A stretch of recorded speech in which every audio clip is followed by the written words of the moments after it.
Muy buenas tardes, amados hermanos, mis pastores, mis pastoras, Dios les bendiga. En esta hora les saludo en el nombre del Señor Jesús, en esta nueva jornada de estudio bíblico, esperando que el Señor nos bendiga a cada uno de nosotros, a usted, a todos, para poder entender y comprender una vez más esta lección.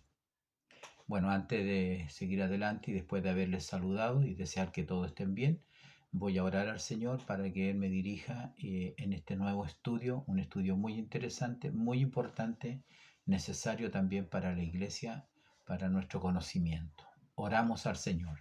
Dios eterno, Padre misericordioso, le damos gracias, Señor, en esta hora porque nos permite poder escudriñar su palabra nuevamente. Nos ponemos, Señor, delante de ti, esperando que esta escritura nos hable, Señor, tu palabra que es espíritu y es vida, hable a nuestros corazones, a nuestra conciencia y sea motivo de mucha bendición y de edificación para cada uno de nosotros, poniéndonos como siempre en el lugar que nos corresponde, sabiendo lo que somos, conociendo nuestras limitaciones, nuestros errores, nuestras fallas, nuestras debilidades. Padre, te pedimos ahora tu bendición y te lo imploro todo en el nombre de Jesús. Amén y amén. Bien, gracias al Señor. Vamos entonces inmediatamente a dar lectura a la palabra del Señor. La lección que tenemos para el día de hoy se encuentra en el libro de Ezequiel, en el capítulo 18, desde el versículo 1 al 20. Vamos a darle lectura inmediatamente, ¿no? Una larga lectura que, por cierto, conviene siempre leer. Le doy lectura en el nombre del Señor Jesús. Dice así: Vino a mí palabra de Jehová, diciendo: ¿Qué pensáis vosotros los que usáis este refrán sobre la tierra de Israel, que dice: los padres comieron la uvas agria y los dientes de los hijos tienen la dentera? Vivo yo, dice Jehová el Señor, que nunca más tendréis que por qué usar este refrán en Israel. He aquí que todas las almas son mías, como el alma del Padre, así el alma del Hijo es mía. El alma que pecare, esa morirá. Y el hombre que fuere justo e hiciere según el derecho y la justicia, que no comiere sobre los montes, ni alzare sus ojos a los ídolos de la casa de Israel, ni violare la mujer de su prójimo, ni se llegare a la mujer menstruosa, ni oprimiere a ninguno, que al deudor devolviere su prenda, que no cometiere robo y que diere su pan al hambriento, y cubriere al desnudo con vestido, que no prestare a intereses, ni tomare usura, que la maldad, que de la maldad retrajese su mano e hiciere juicio verdadero entre hombre y hombre, y mis ordenanzas caminaren, y guardare mis decretos para hacer rectamente. Este es justo, este vivirá, dice Jehová el Señor.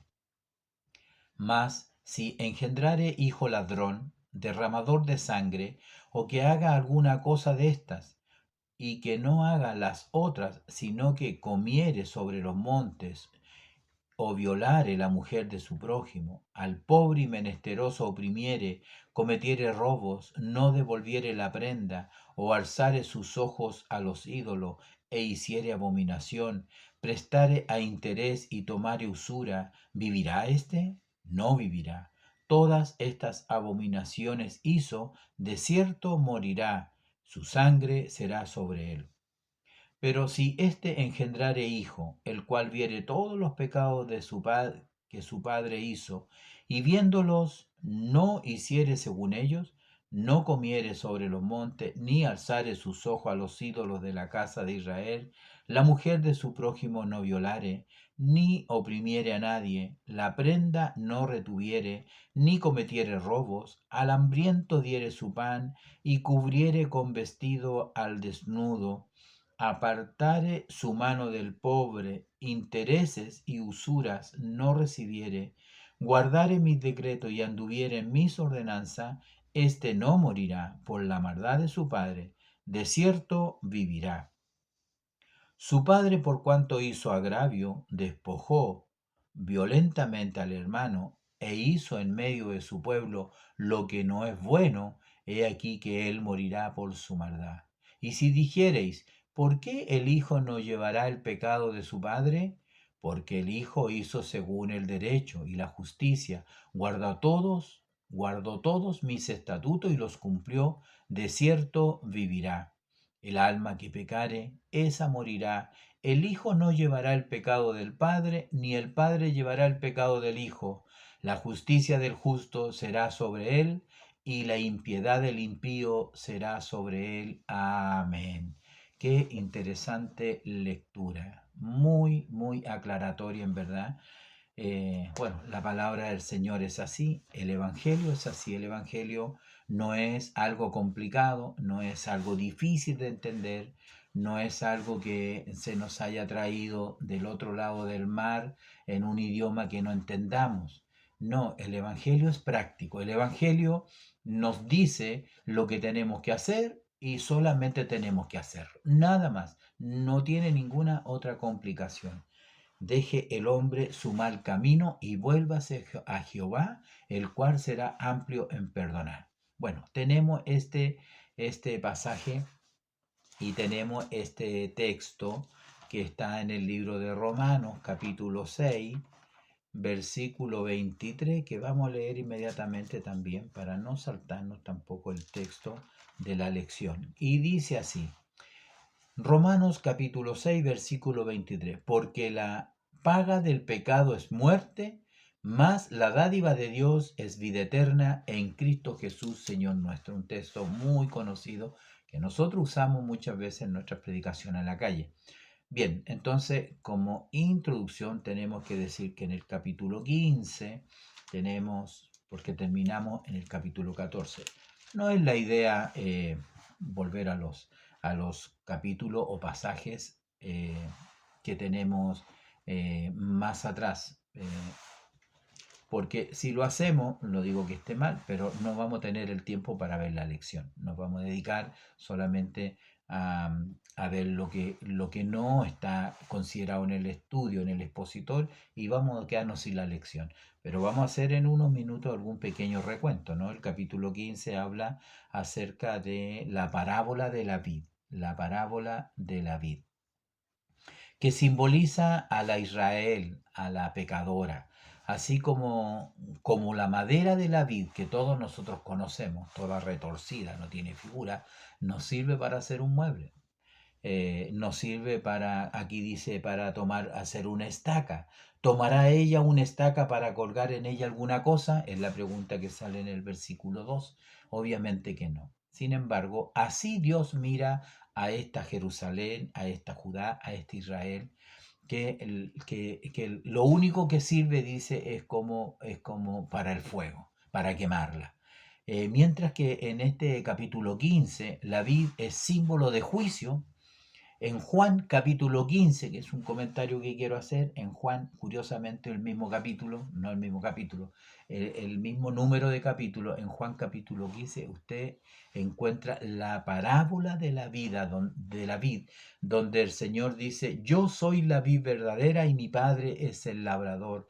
Todo pámpano que en mí no lleva fruto, lo cortará, ¿no es cierto? ¿Y qué es lo que encontramos en realidad? ¿Qué podemos sacar como una lección de eso? En realidad el creyente, si no está conectado al Señor, no sirve para nada. Si no está conectado al Señor, no puede llevar fruto. No puede ser... lo inútil que es la madera está contrastada con la función única que tiene la vid. La función de la vid es dar fruto. La función positiva de la vid es dar fruto, y los pámpanos unidos a Cristo, los creyentes, dan fruto y dan mucho fruto. Es una interesante comparación en realidad.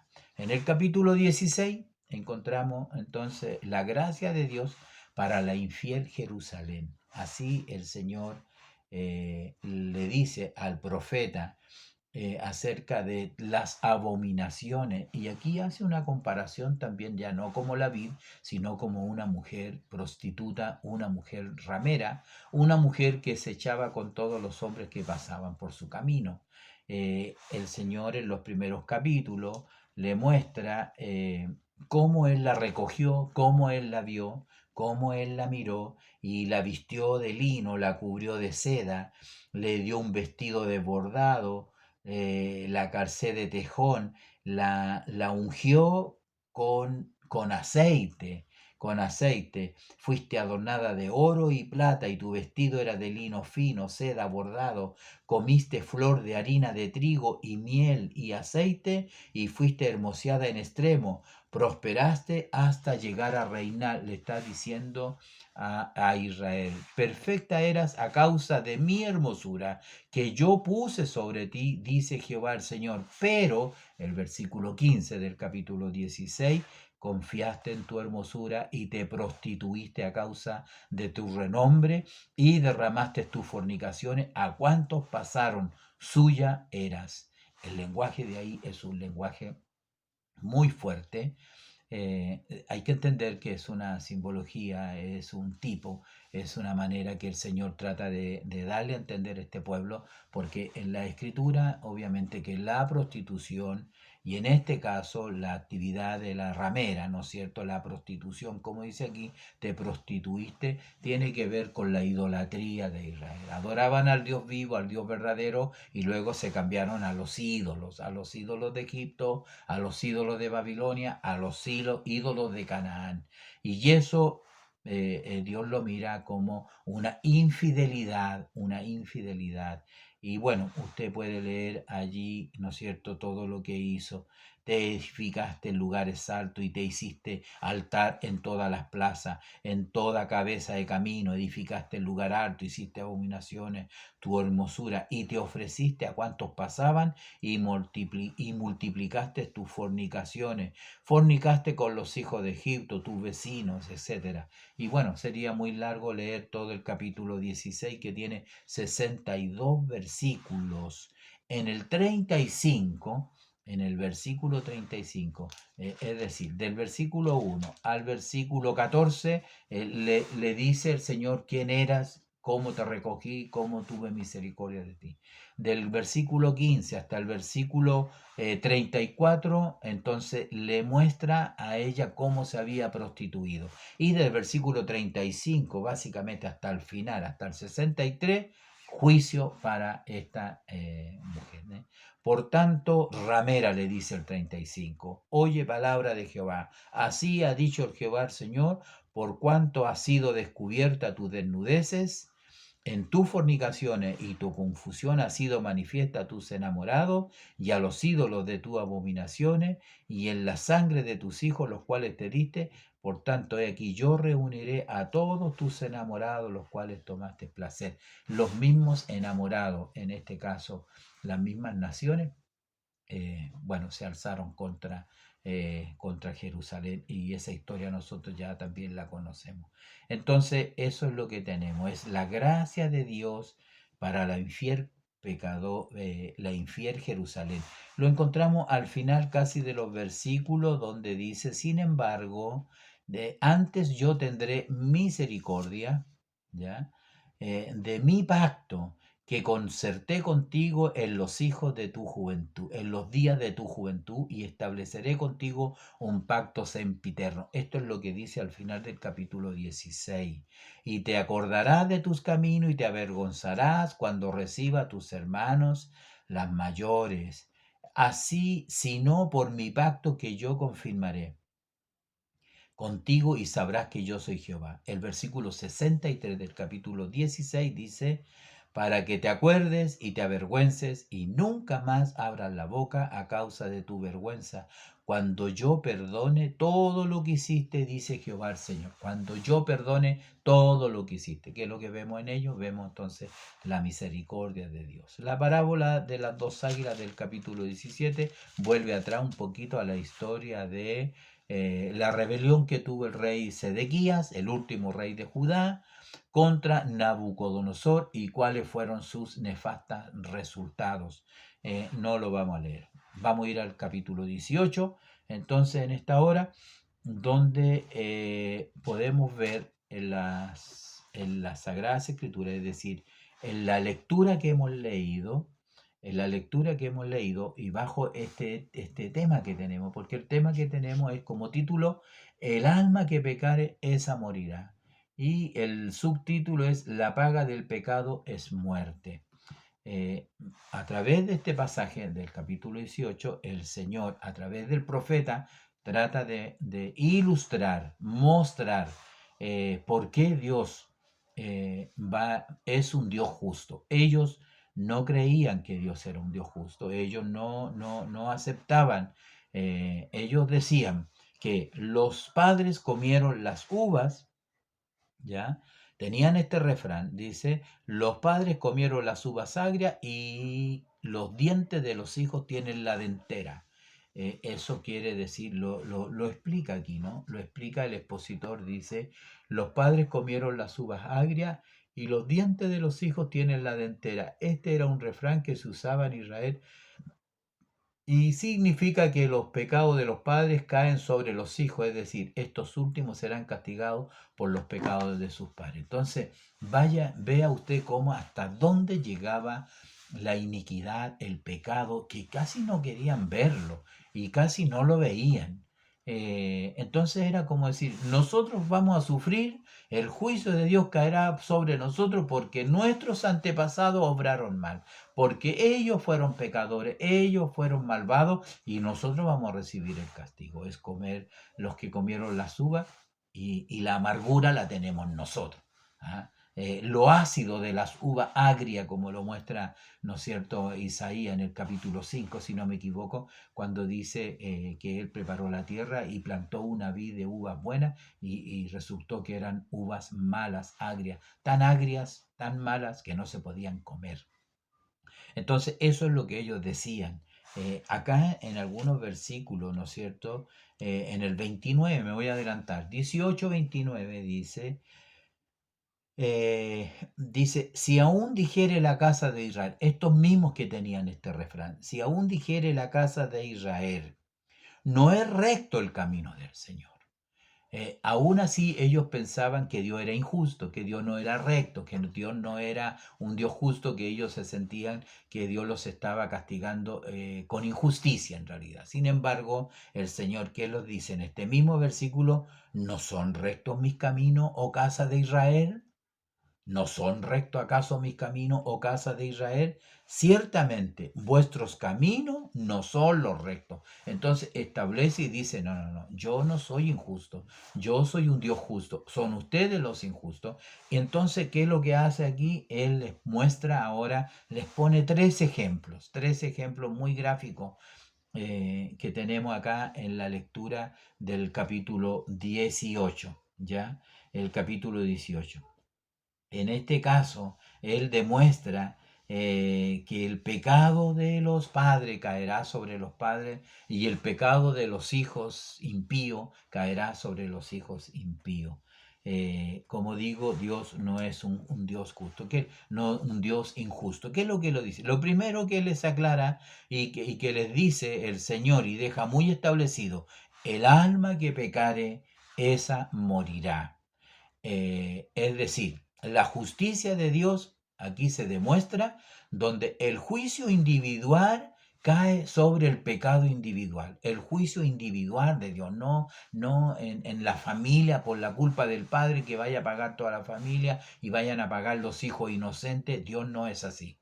No, el pecado es individual, el juicio que cae sobre ese pecador también es un juicio individual. Eso es lo que está diciendo. Aclara también, vivo yo, dice Jehová, que nunca más tendréis que usar este refrán. He aquí que todas las almas son mías, como el alma del Padre, así también el alma del Hijo es mía.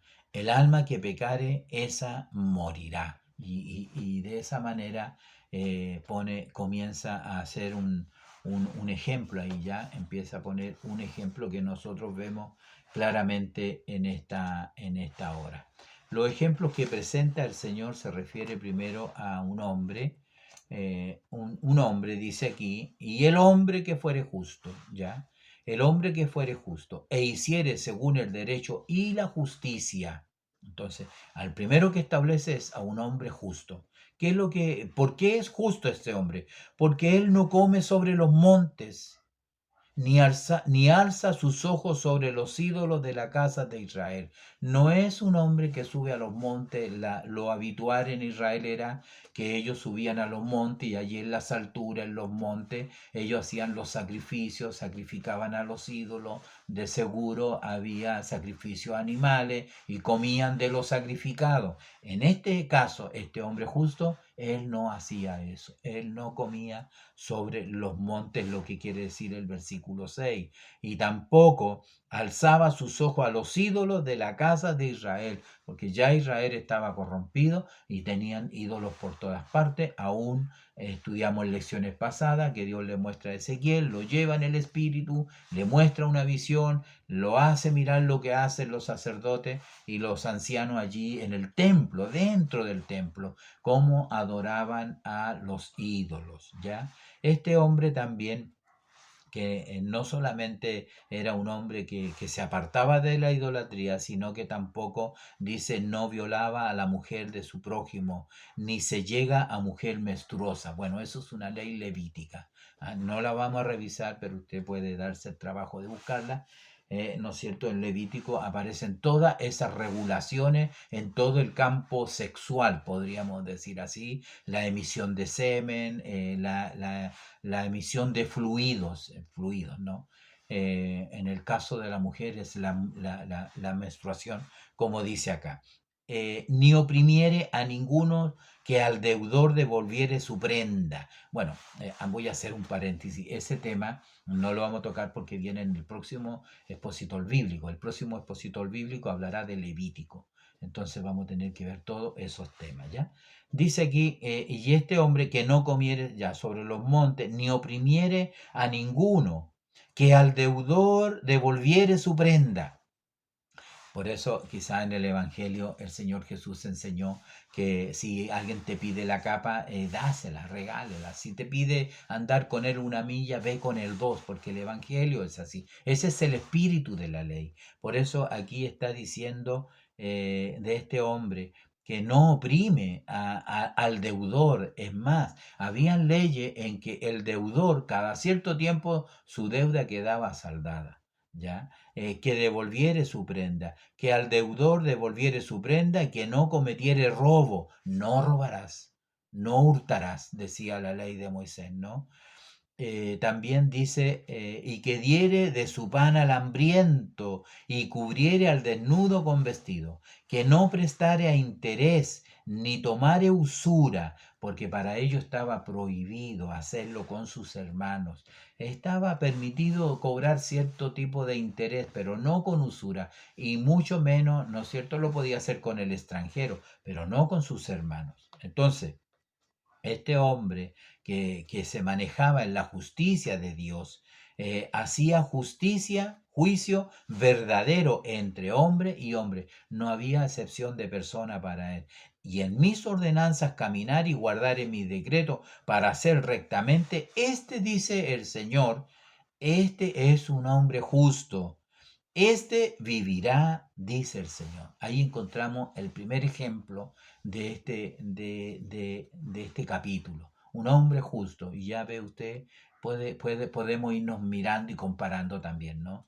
No habría ningún problema. Pero, ¿qué pasa con este hombre justo? En el versículo 10, él dice, y si este hombre justo, ¿ya? Engendrare a un hijo, y este hijo le saliera ladrón, y este hijo fuera ladrón, dice el 10, derramador de sangre, y que haga alguna cosa de estas, y que no haga las otras, sino, y que no haga las otras, se refiere a las que hizo su padre, ¿no? Sino que comiere sobre los montes, violare la mujer del prójimo, y al pobre y menesteroso oprimiere, cometiere robo, no devolviere la prenda, o alzare sus ojos a los ídolos, e hiciere abominación, y prestare a interés, y tomare usura, ¿vivirá este hijo de este padre justo? ¿Vivirá? No vivirá, dice el versículo 13. Todas estas abominaciones hizo, de cierto morirá, y su sangre será sobre él, no sobre su padre, no sobre sus hermanos o hermanas si tuviere, no, su sangre, su culpa será sobre él mismo. Entonces tenemos un padre justo, tenemos a un hijo que es impío, y era muy severo porque en Israel, en el desierto, la ley decía que si un padre, una madre tenía un hijo impío, rebelde, contumaz, tenía que denunciarlo a la autoridad y la autoridad era severa. Ponían un montón de piedras sobre él y el tal era apedreado hasta morir, hasta morir. Entonces vemos que aquí en este caso dice el Señor, todas estas abominaciones que hizo este hijo, dice, ¿vivirá este?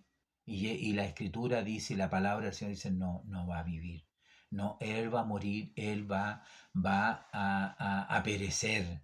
Es un alma que está pecando delante de Dios y por cierto, el alma que pecare, esa va a morir, va a morir.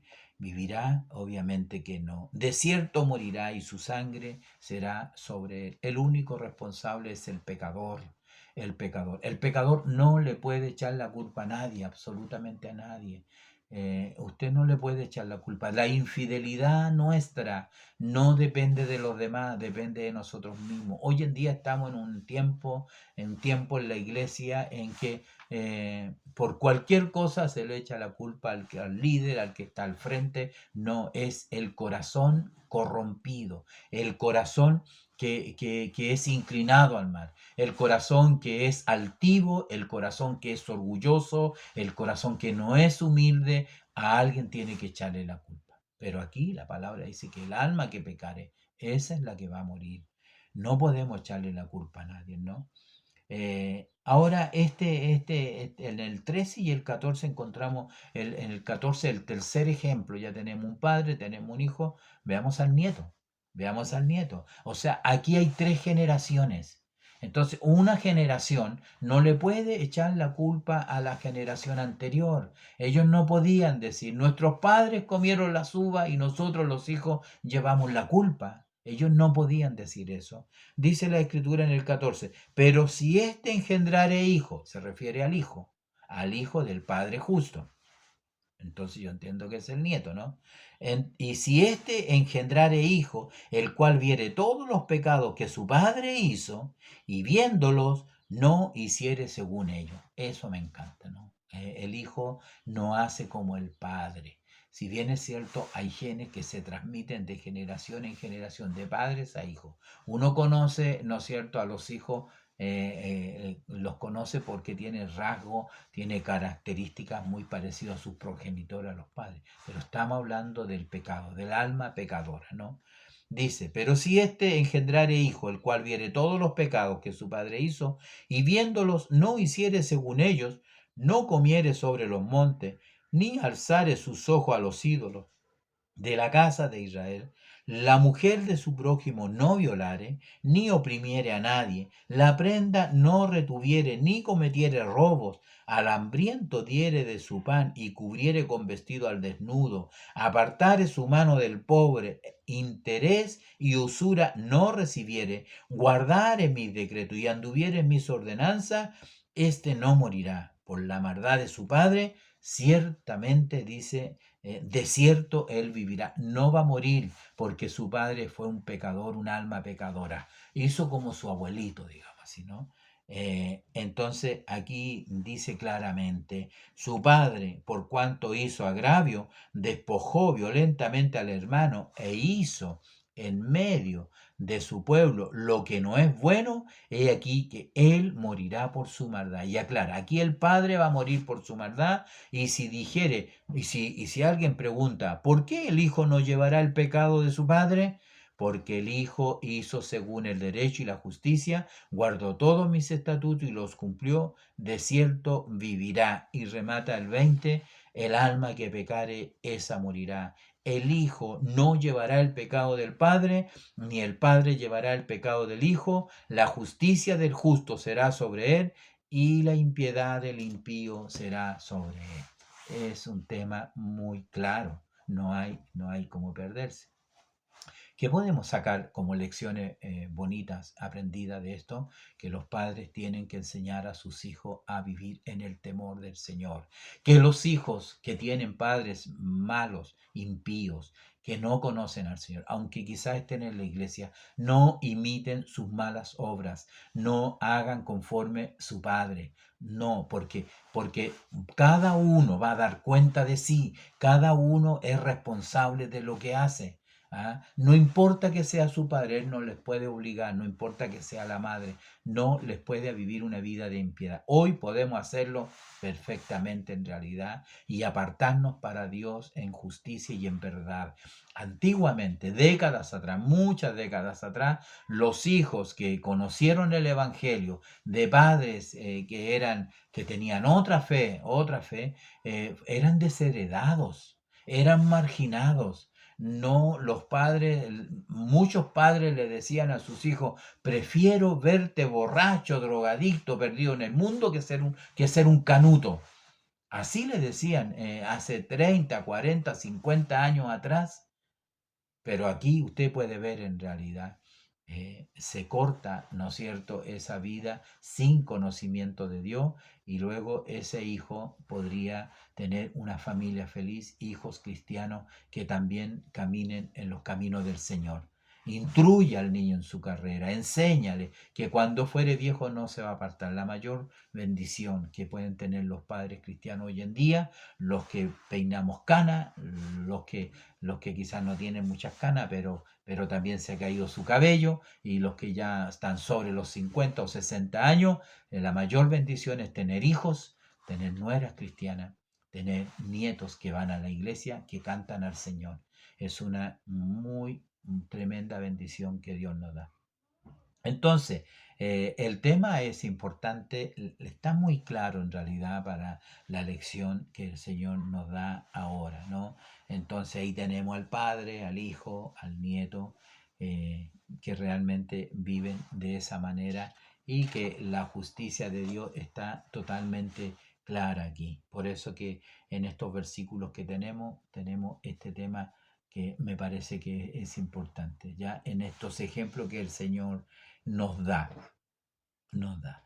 ¿Qué más podemos decir en cuanto a esto? Solamente un comentario que hice, que podría malinterpretarse en el libro de Éxodo capítulo 20.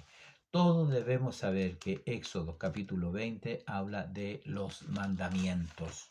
Y aquí hay un texto, ¿no es cierto?, que podría malinterpretarse, que también es citado muchas veces. Dice Éxodo 20, versículo 5, lo leo, dice, hablando acerca de las imágenes: no te inclinarás a ella ni las honrarás, porque yo soy Jehová tu Dios, fuerte, celoso, que visito la maldad de los padres sobre los hijos hasta la tercera y cuarta generación. Si usted lo lee allí, literalmente le da como a entender que el pecado de los padres cae sobre los hijos hasta la tercera y cuarta generación. Pero agrega que dice, eh, hasta la tercera y cuarta generación de los que me aborrecen. Entonces, Dios es justo.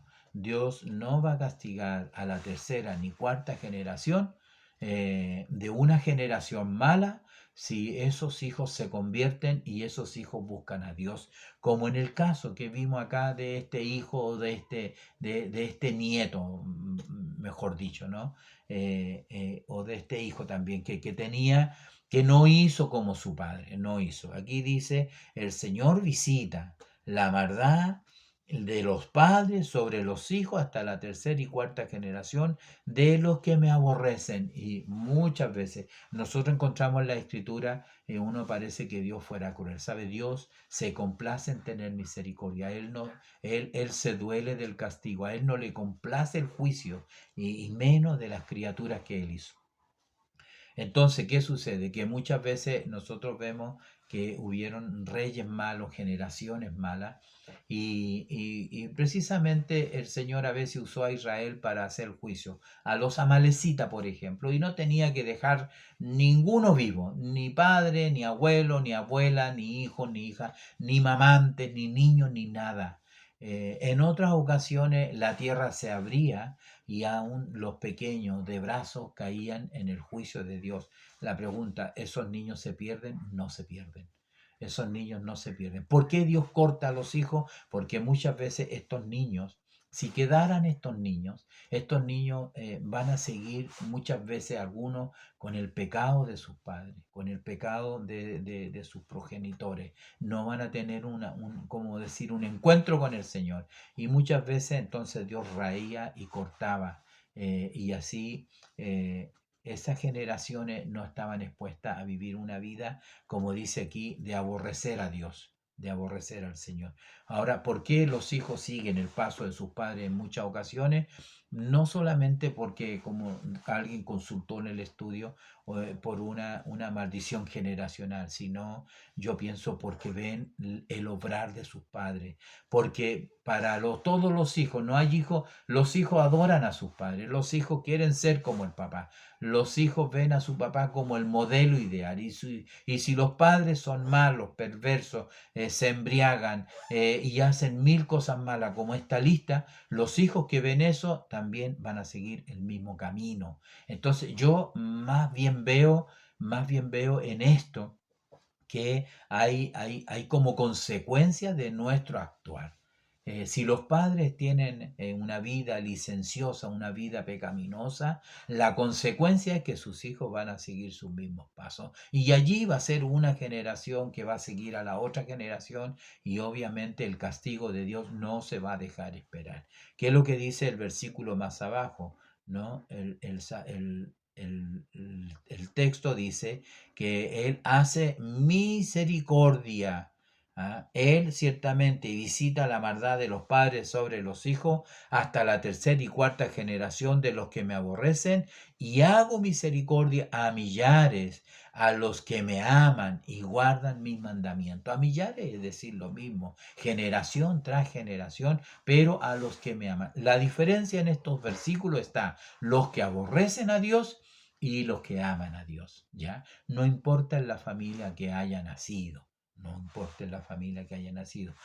Lo cierto es de que si uno nace en una familia eh, corrompida, una familia hoy en día de drogadictos, de maleantes, de delincuentes, esos hijos van a seguir los mismos pasos, los mismos pasos. ¿Por qué? Porque es lo que ven, es lo que viven, es el pan de cada día.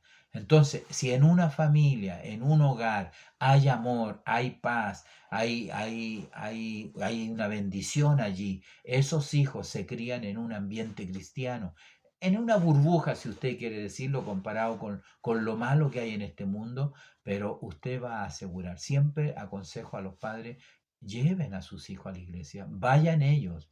Hay padres que mandan a los hijos a la iglesia, ellos se quedan en la casa. El día de mañana ese hijo le va a decir: mamá, no quiero ir a la iglesia, no me puedes obligar a la iglesia, ya tengo edad, no quiero, no me gusta la iglesia.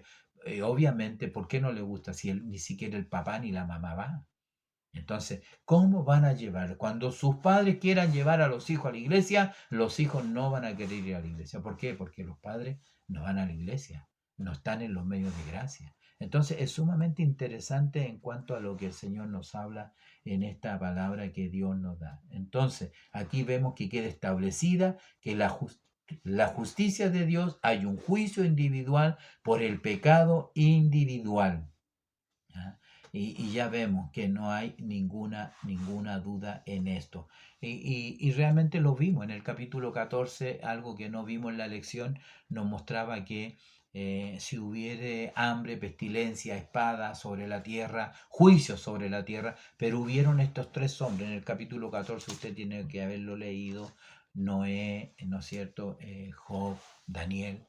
Entonces, el juicio va a caer. Y solamente él iba a librar ¿a quién? Al justo. Nada más, al justo. Lo voy a leer. Hay un texto que ahí que es bien importante. En el capítulo 14, ¿no es cierto? Que nosotros estuvimos mirando la lección la semana pasada. Estoy en otro texto, en otro libro. Sí. Ahora sí. Entonces, mire lo que dice aquí. Va a leer un solo texto, usted se va a recordar en realidad y un poco lo que digo, ¿no? Dice que eh,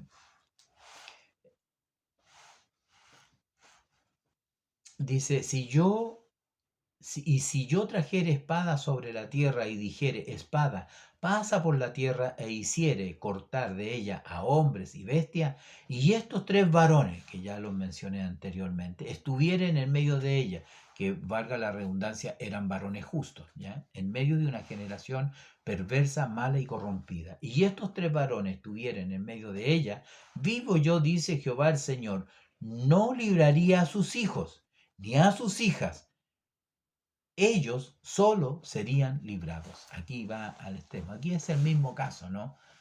No es que Dios quiera destruir los hijos, pero seguramente los hijos, las hijas, tendrían que ser justos también para que el Señor los librara. Es como el caso de este padre, de este hombre justo que tenía un hijo perverso, malo, le salió ladrón. Entonces, como podemos ver en estos pasajes que nosotros tenemos, es importante lo que nos muestra la lección en esta tarde, en este fin de semana, ¿no? En el presente capítulo Jehová nos dice que ya nunca más se usaría este refrán, pues desde ese momento cada uno tendría que dar cuenta de su propio pecado. Y esto no solamente implica, dice, la muerte física. Cuando Dios se refiere a la paga del pecado es muerte, se refiere a la muerte espiritual. Bueno, ciertamente que sí. El profeta Ezequiel estaba hablando acerca de la muerte física, la muerte física. Sin embargo, nosotros sabemos que el que muere en pecado, bueno, qué más le puede esperar cuando venga el juicio? Nosotros creemos, por ejemplo, que el hombre que nace dos veces, ¿sabe quiénes son los que nacen dos veces? Nosotros los cristianos, los que hemos conocido al Señor. Tenemos un nacimiento que le damos mucha énfasis en realidad, es el nacimiento físico, pero hay otro nacimiento que es mucho más importante y es el nacimiento espiritual, es el nacimiento a la vida de Dios, es la nueva vida, el nacer de nuevo a la vida de Dios, y usted lo conoce con todos los cambios que trae, un cambio de corazón, un cambio de mente, un cambio de vida y una nueva relación con Dios. Las personas que nacen dos veces mueren una sola vez, mueren físicamente. Si el Señor no viene antes, todos nosotros vamos a morir. Yo voy a morir, usted va a morir, si Dios no viene antes por su pueblo. Entonces vamos a nacer dos veces y morir una sola vez. Pero la persona que nace una sola vez a la vida física, un impío, y nunca él conoce al Señor, nunca nace de nuevo, nunca experimenta el nuevo nacimiento de conocer al Señor, entonces va a morir dos veces. Va a morir físicamente y va a morir espiritualmente. El alma que pecare, esa morirá. Entonces Dios nos ayude en esto que el Señor nos ha dado, ¿no? Que tenemos, bueno, en los textos y la referencia, bueno, Ezequiel 18:20 es muy aclaratorio, el texto ese es preciso, podría haber sido texto de memoria, dice el 20, el alma que pecare, esa morirá. El hijo no llevará el pecado del padre, ni el padre llevará el pecado del hijo. La justicia del justo será sobre él, y la impiedad del impío será también sobre él. Proverbios habla de la vida y de la muerte, y Efesios, no contristéis al Espíritu Santo, con el cual fuiste sellado para el día de la redención. Entonces, el Señor nos bendiga. Yo hice un comentario ahí en el estudio bíblico local, interno, en esta historia del libro de Ezequiel, de Judá, de los reyes de Judá, del último. Solamente mencioné al rey Ezequías, ¿acuerdas? El rey Ezequías que tuvo un hijo. Cuando Dios le dijo, arregla tu casa porque de cierto vas a morir, no vas a vivir. Arregla tu casa, te voy a llevar. Y él dijo, Señor, no me lleves. Y Dios, por alguna de esas cosas que uno desconoce, le alarga la vida, le da como 15 años más. En ese periodo nace un hijo, y ese hijo se llama Manasés. Ezequiel fue un rey relativamente bueno, en realidad, comparado con los reyes de Israel y algunos malos también del reino de Judá. Pero su hijo Manasés está catalogado como uno de los reyes más malos. ¿Qué es lo que no hizo? No tengo el tiempo para leer los textos, pero léalo usted allí en Segunda de Crónica de Ezequiel 32, 33, y el hijo Manasés, Segunda de Crónicas, en el 33 también, en el 33, pero el versículo 1 y 2 Bueno, ahí habla cosa de este rey que fue realmente un rey malo. Ahí tenemos un padre bueno y a un hijo malo. Un padre bueno, un hijo malo. Y además, después de Manasés, siguieron viniendo los hijos, y bueno, aparece el rey Josías, que también fue un rey bueno. Entonces tenemos un padre bueno, un hijo malo y un nieto, podríamos decir, un nieto bueno. Es como la historia del capítulo 18. Les voy a dar la cita para que ustedes la revisen.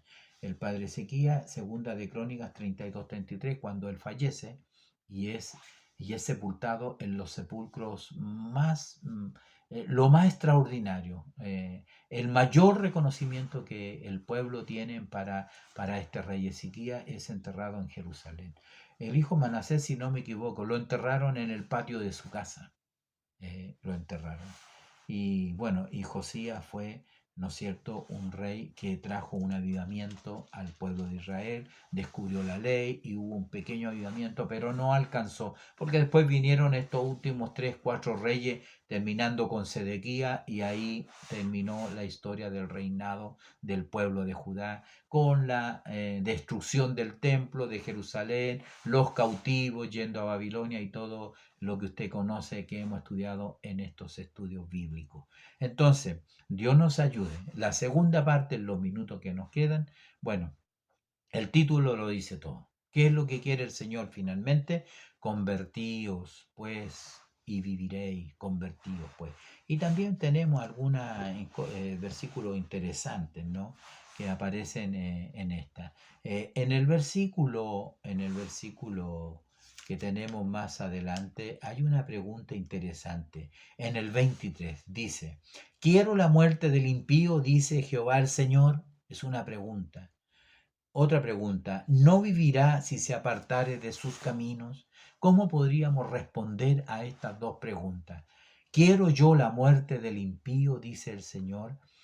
Bueno, la respuesta a estas preguntas está al final, ¿no?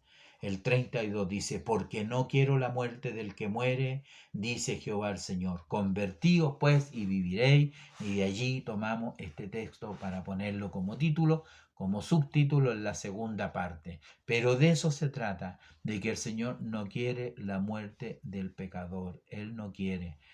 Sin embargo, eso muestra la perfecta y buena voluntad de Dios para su pueblo.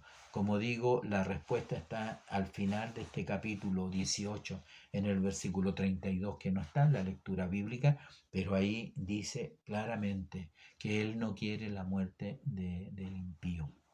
No quiero la muerte del que muere, porque finalmente todos van a morir, dice Jehová el Señor.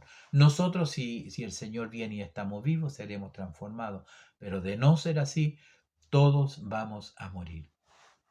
Entonces, ¿cuál es el propósito de Dios en esta parte? Que Dios manifiesta su propósito de que el pecador se arrepienta. Ese es el deseo, que el pecador se arrepienta, que el pecador vuelva a Dios, se vuelva a Dios. Por eso que en el versículo 21, más el impío, si se apartare de todos sus pecados que hizo y guardare todos mis estatutos e hiciere según el derecho y la justicia, de cierto vivirá, él no morirá.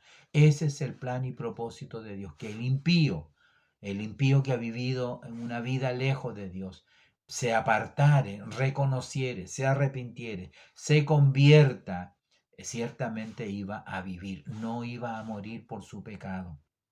¿Ya? Entonces aquí vemos en este versículo, después de la lectura bíblica, es sumamente importante. Quizá usted lo ha escuchado otras veces, pero así es, no es de otra manera. Si un hombre viviere toda una vida de impiedad, pero al final se arrepintiere, el Señor tendría misericordia. Aquí lo dice, aquí está la base bíblica. Lo leo nuevamente. Mas el impío, si se apartare de todos sus pecados que hizo, y guardare todos mis estatutos, e hiciere según el derecho y la justicia, de cierto vivirá, no morirá.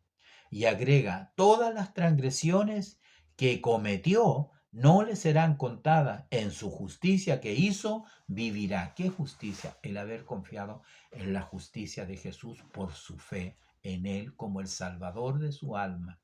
Entonces, como decía anteriormente en la lección pasada, si no me equivoco, hablando del perdón, Dios toma ese pecado y nunca más se acuerda de él. Como lo dice en este lugar, en este versículo, no le serán recordadas, Dios se va a olvidar. Es increíble porque Dios es un Dios que no puede olvidar las cosas, pero para que nosotros entendamos, es como cuando usted se olvidó y no se acuerda. Y si no se olvidó y no se acuerda es porque no existe, porque no existe. Así como el oriente, el occidente está tan lejos, así están las iniquidades. Borraré tus pecados, tus rebeliones como las nubes. Deshice como las nubes tus rebeliones. Las nubes no las puede ver y de repente desaparecen y no están. Entonces, este hombre, el Señor, le muestra claramente. ¿Por qué? Porque convertíos pues y viviréis. Ahora, todo lo contrario, dice el versículo 24, más si el justo se apartare de su justicia y cometiere maldad e hiciere conforme a todas las abominaciones que el impío hizo, ¿vivirá él? Esa es la pregunta. ¿Vivirá? Usted tiene la respuesta, de acuerdo al estudio que hemos estado mirando acerca de estos ejemplos de estos padres, hijos y nietos. De cierto, él no va a vivir. ¿Ya? Así lo dice el 24. ¿Vivirá él? Ninguna de las justicias que hizo le serán tenidas en cuenta.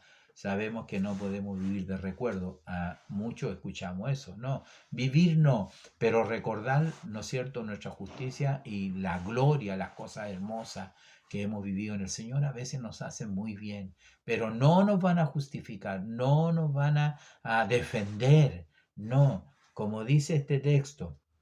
Dice, ninguna de las justicias que hizo le serán tenida en cuenta por su rebelión con que prevaricó y por el pecado que cometió, por ello morirá.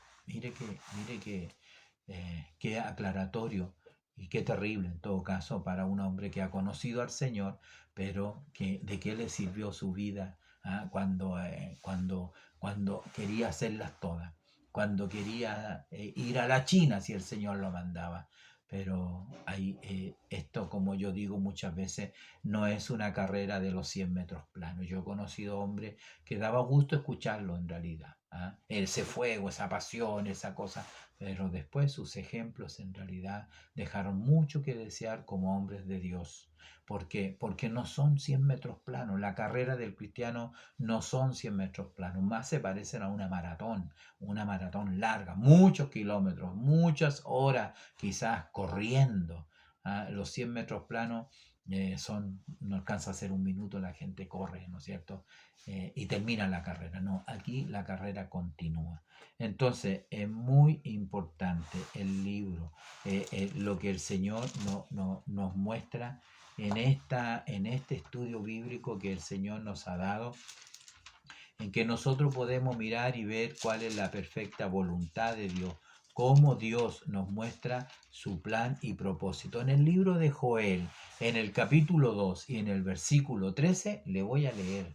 Dice así, rasgad vuestro corazón y no vuestros vestidos, y convertíos a Jehová vuestro Dios, porque misericordioso es y clemente, tardo para la ira, y grande en misericordia, y que se duele del castigo. Aquí está el texto preciso, que el Señor se duele del castigo. Él se complace en tener misericordia y no se agrada en el juicio, que muchas veces nosotros todos cometemos, y Dios no nos paga conforme a nuestras impiedades, sino que Él es misericordioso. La misericordia de Dios es que Dios nos da lo que no merecemos. Eh, y la gracia de Dios es que el Señor nos da conforme a su grande amor. En la misericordia nosotros merecemos el juicio de Dios, pero en su gracia nos da lo que no merecemos, lo que no merecemos. ¿Por qué? Porque es gracia de Dios, un regalo de Dios. Entonces, en este texto, en este versículo, es muy claro lo que el Señor nos dice. Dios es amor y no quiere la muerte del pecador, sino que el pecador se arrepienta y se devuelva de su mal camino. Es un texto preferido que yo tengo en la predicación a la calle. ¿Por qué? Porque Dios envió a su Hijo. Dios envió a su Hijo amado en rescate por toda la humanidad, por todos los pecadores. De tal manera amó Dios al mundo entero que envió a su Hijo para que todo aquel que en él cree, no haya acepción de persona, no se pierda, mas tenga vida eterna. ¿Cómo tienen sentido estos textos en esta lección que nosotros estamos mirando, no? Entonces, de igual manera, nosotros vemos en este caso que el Señor nos muestra. Para finalizar ya, llegando ya al término de este estudio, bueno, lo que el Señor le muestra a Ezequiel en esta lección que tenemos, creo que es muy importante lo que narra al final de estos versículos, ¿ya? En el versículo 30, por tanto yo juzgaré a cada uno según sus caminos. Eso debemos de tenerlo claro. El Señor nos va a juzgar de acuerdo a nuestros caminos. Oh casa de Israel, dice Jehová el Señor, convertíos y apartaos de todas vuestras transgresiones, y no os será la iniquidad causa de ruina. ¿Por qué fracasó Israel? Por su iniquidad. ¿Por qué fueron a la diáspora? ¿Por qué fueron al cautiverio forzoso? Por su iniquidad. ¿A quién más le iban a echar la culpa? Todo lo que le pasa al hombre, al pecador, al impío, es el fruto de su camino, de su impiedad, como dice aquí. Entonces, ¿qué es lo que está aconsejando finalmente el profeta o Dios a través del profeta Israel? Echa de vosotros todas vuestras transgresiones, rasgad vuestro corazón, no vuestros vestidos, con que habéis pecado, y haceos de un corazón y un espíritu nuevo. Mire qué maravilloso el término de esta exhortación del capítulo 18 para el pueblo de Dios, para el pueblo de Israel. Está hablando al pueblo de Dios. Nosotros sacamos nuestra parte. Pero allí está la clave, aquí está la clave. En un nuevo corazón y un espíritu noble me sustente, como decía el salmista David. No quites de mí tu santo espíritu, porque un hombre sin el espíritu de Dios es un hombre impío, transgresor de la ley de Dios, es un pecador, y el alma que pecare, esa va a morir. Entonces, esta era la solución para Israel, que no la han obtenido. En algún momento ellos van a nacer de nuevo. De allí está Ezequiel, algunas lecciones más adelante, el valle, los huesos secos, y cómo el profeta profetiza a los cuatro vientos, espíritu, profetiza sobre esos huesos y cada hueso. Y ahí hay un avivamiento, hay un nacer espiritualmente con un nuevo corazón. Escribiré mis leyes, haré un nuevo pacto con este pueblo y escribiré mis leyes en sus mentes y en sus corazones.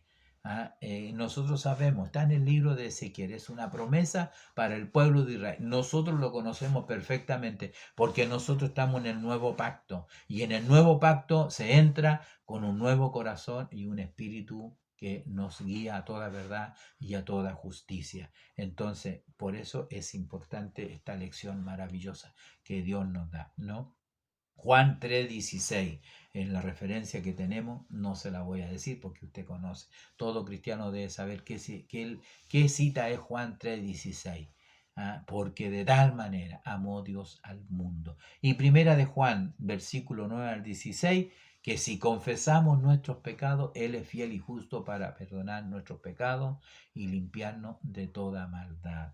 Y finalmente, segunda de Crónica 7:14, un texto muy citado también muchas veces: si se humillare mi pueblo, sobre el cual mi nombre es invocado, y oraren y buscaren mi rostro, y se convirtieren de sus malos caminos, entonces yo iré desde los cielos, perdonaré sus pecados y sanaré su tierra.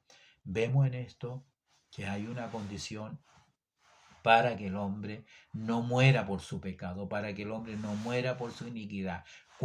¿Qué es lo que tiene que hacer? Convertíos, pues, y viviréis. Así de simple. Que el Señor nos bendiga en esta hora. Yo agradezco al Señor por esta oportunidad que me permite de poder nuevamente poder hacer este estudio bíblico. Me he comprometido de donde quiera que esté a hacer este estudio, y que, amados hermanos, honestamente en el Señor, que sea motivo de mucha bendición para usted. Un cariñoso saludo a todos mis hermanos y hermanas que que se toman este tiempo para estudiar y leer la palabra del Señor. Espero que sea muy edificante para ustedes. Algún día les saludaré a todos, desde el norte hasta el sur. Que el Señor les bendiga y aún en el extranjero. Que Dios les bendiga. Todo lo que hago, todo lo que he dicho sea para la honra y la gloria del Señor. Amén.